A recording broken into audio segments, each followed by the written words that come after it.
Hi hello नमस्कार, मी Suvarna home kitchen मध्ये परत एकदा तुमचं अगदी मनापासून स्वागत. सगळ्या सबस्क्रायबरचे धन्यवाद, सगळ्या व्ह्यूअर्सचे मनापासून आभार. मी आज खूप छान अशी थंडी ती रेसिपी आठवड्यातनं दोनदा नाही तर तीनदा तरी झालीच पाहिजे इतकी सुंदर रेसिपी तुम्हाला दाखवणार आहे. ती म्हणजे मंचाव सूप. मंचाव सूप म्हटलं तर सगळ्यांना आवडतं, छोट्यांपासून मोठ्यांपर्यंत. सगळ्यात महत्त्वाचं म्हणजे ते सर्दी खोकल्यासाठी आरामदायी आहे. तर बघा, त्यासाठी मी इथे घेतलेले आहे कोबी, कांदा, त्यानंतर श्रावण घेवडा, ढोबळी मिरची आणि गाजर. आणि थोडीशी मी घेतलेली आहे आपली कांद्याची पात असते ना, तीच घेतलेली आहे. इथे या कांद्याच्या पातीला जो कोवळा कांदा येतो ना, तो तुम्ही वापरला ना तरी चालेल, ते खूप छान लागतो, अजून छान टेस्ट येते. त्यानंतर मी इथे घेतलेलं आहे लसूण आणि आलं. हे सगळं जे प्रमाण आहे ना, तुम्हाला जे आवडत असेल ते तुम्ही, जसं जास्तीचं आवडत असेल तसं तुम्ही एखादी भाजी वगैरे कमी पण करू शकता आणि जास्ती पण घेऊ शकता. आलं आणि लसूण पण तुमच्या टेस्टनुसार तुम्ही कमी अधिक करू शकता. सगळ्यात पहिल्यांदा या भाज्या तुम्ही बारीक चिरून घेऊ शकता, किसून घेऊ शकता. मी आता या चॉप करून घेणार आहे. तर सगळ्यात पहिल्यांदा मी लसूण आणि आलं चॉप करून घेणार आहे आणि मग सगळ्या बाकी भाज्या पण चॉपरने चॉप करून घेणार आहे. माझ्याकडे असं चॉपर आहे, त्याने मी चॉप करून घेणार आहे. लसूण आणि आलं एकत्र चॉप करून घेतलेले आहे. आपल्याला चॉप म्हणजे कसं, फक्त थोडंसं असं जाडसर ठेवायचं. तुम्ही कुटून पण घेऊ शकता. भाज्या छान मी अशा चॉप करून घेतलेल्या आहेत. तिकडची तयारी होईपर्यंत मी पातेल्यात पाणी ठेवलेलं आहे. 1.5 ते 2 लिटर पाणी ठेवलेलं आहे. यात आपल्याला ज्यात याच्याबरोबर आपण नूडल्स खातो ना, ड्राय नूडल्स, त्या बनवून घ्यायच्या. त्या पण कशा बनवायच्या हे पण मी तुम्हाला आज घरीच कशा बनवायच्या हे मी तुम्हाला दाखवणार आहे. चांगली उकळी आलेली आहे. आता काय करायचं, आपल्याला मी इथे नूडल्स घेतलेले आहेत आणि ते छान उकळून घ्यायचे आहेत आपल्याला. आता नूडल्स उकळेपर्यंत आपल्याला काय करायचंय, 2 चमचे इथे आपल्याला कॉर्नफ्लॉवर घ्यायचं आहे. बघा, 2 चमचे मी इथे कॉर्नफ्लॉवर घेतलेलं आहे. तुमच्यावर हे आपल्या सूपला घट्टपणा थोडासा आणतं म्हणून घालायचं आहे. तुम्हाला आवडत नसेल तर नाही घातलं तरी चालेल. आणि जर कॉर्नफ्लॉवर तुम्ही खात नसाल तर काय करायचंय, एक उकडलेला बटाटा जरी तुम्ही घातला तरी सूप घट्ट होईल. आता बघा, 1 चमचा मी घेतलेला आहे. इथे घेतलेला आहे टोमॅटोचं सॉस.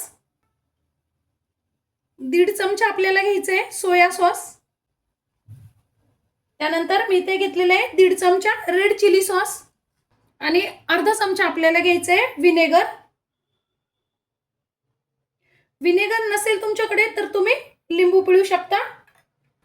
आता हे सगळं छान मिक्स करून घ्यायचंय. सगळी तयारी मैत्रिणींनो आपण आधीच करून ठेवली ना तर आपल्याला बनवायला अजिबात जड जात नाही सूप. सगळी तयारी छान केलेली असल्यानंतर आता याची पण आपल्याला छान स्लरी करून घ्यायची आहे. बघा, या पद्धतीने, म्हणजे गुठळ्या वेळेवर जर करायला गेले ना तुम्ही तर गुठळ्या तयार होतात. त्यामुळे आधीच अशी छान तयारी करून ठेवायची आपण.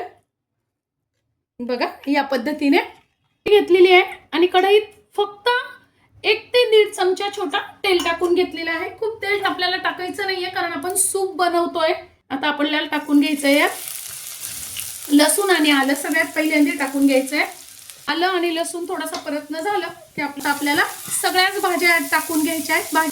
थोडीशी कांद्याची पात आपल्याला थोडीशी नंतर पण लागणार आहे. आता खूप नाही आपल्याला परतायच्या आहेत भाज्या, फक्त भाज्यांचा कच्चेपणा निघून जाईल एवढ्याच भाज्या आपल्याला परतायच्या आहेत. एकीकडे आपले नूडल्स पण झालेले आहेत उकळून.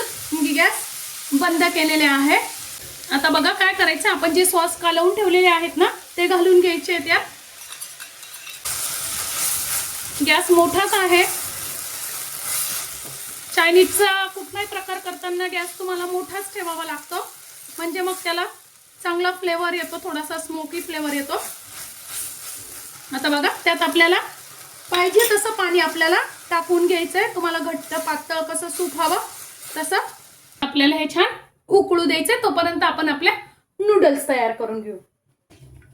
आता बघा, नूडल्स मी एका रोळीवर काढून घेतलेले आहेत. किती मोकळे झालेत बघा. आणि मी काय केलंय, रोळीत काढताना पटकन लगेच गार पाण्याखाली धरलेत, म्हणजे काय होतं, त्याची कुकिंग प्रोसेस थांबून जाते आणि नूडल्स छान आपल्या तशाचे तशा राहतात आणि चिगट होत नाही. मुख्य म्हणजे चिटकत नाही एकमेकाला. बघा किती मोकळ्या व्यवस्थित अशा आपल्या नूडल्स झालेले आहेत. 2 चमचे तेल फक्त लावून घ्यायचं आहे आणि 2 चमचे कॉर्नफ्लॉवर. तुमच्याकडे कॉर्नफ्लॉवर नसेल तर तुम्ही मैदा किंवा तांदळाचं पीठ लावलं तरी चालेल. म्हणजे मग आपण जी शेव बनवणार आहोत ना ती कुरकुरीत होईल आणि तेल जास्ती पिणार नाही. बघा या पद्धतीने. आता एकीकडे मी लगेच तेल पण तापायला ठेवलेलं आहे. आपल्याला याच्यात तळून घ्यायचे आहेत. कडेच मायक्रोवेव्ह असेल ना तर तुम्ही त्यात करू शकता किंवा मग एअर फ्राय असेल तर एअर फ्राय मध्ये पण तुम्ही करू शकता.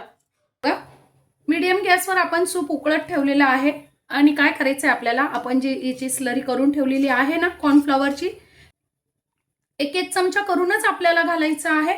एक एक चमचा घातलं म्हणजे काय होतं, छान मिक्स होतं आणि आपल्याला अंदाज पण येतो घट्ट पातळ याचा. बघा या पद्धतीने आता सूप मध्ये टाकून घ्यायचं आपल्याला. चवीनुसार मीठ. मीठ बेतातच टाका कारण आपण जे सॉस टाकले ना त्याच्यात पण मीठ असतं.